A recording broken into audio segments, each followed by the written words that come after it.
Hello and welcome to my channel.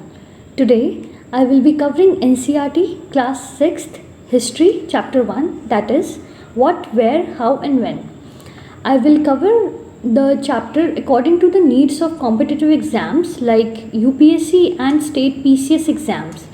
They usually ask questions related to the facts and terms which are given in NCERT. So I will be covering only those points in this whole chapter which are important for the exam. So let's begin. These two para are not important for competitive exams, so I am leaving it. So let's come to third para. It is talking about river Narmada.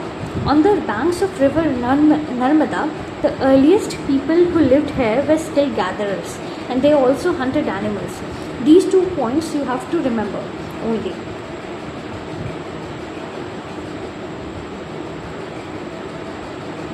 Then here is the river Narmada as you can see on the map.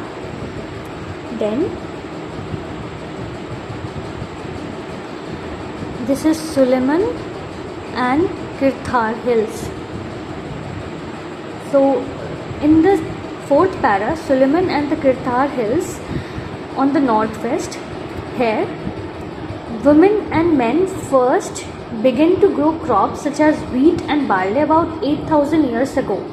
They also rear animals like sheep, goats, cattle and lived in villages.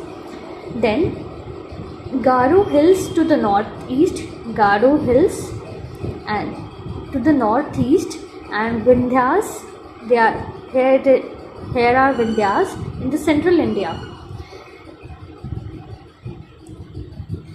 It is said that agriculture developed here and the places where rice first grown are the north of the Vindhyas. So in the north of the Vindhyas first grown were rice. Then in this para it is said that on river Indus and its tributaries earliest cities flourished on these rivers.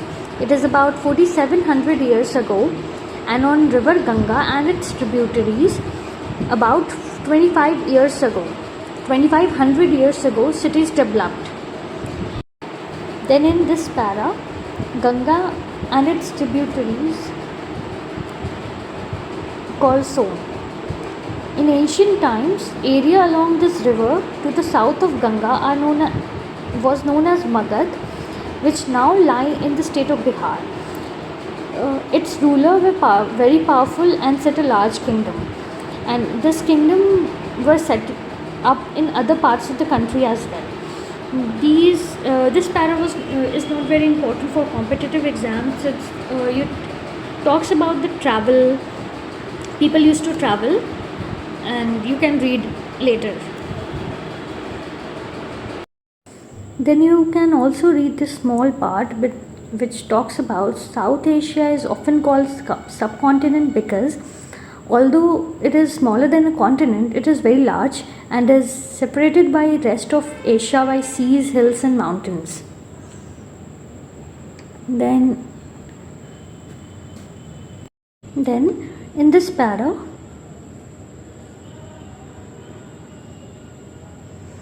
it is talked about two of the words we often use for our country are India and the Bharat. The word India comes from Indus, called Sindhu in Sanskrit.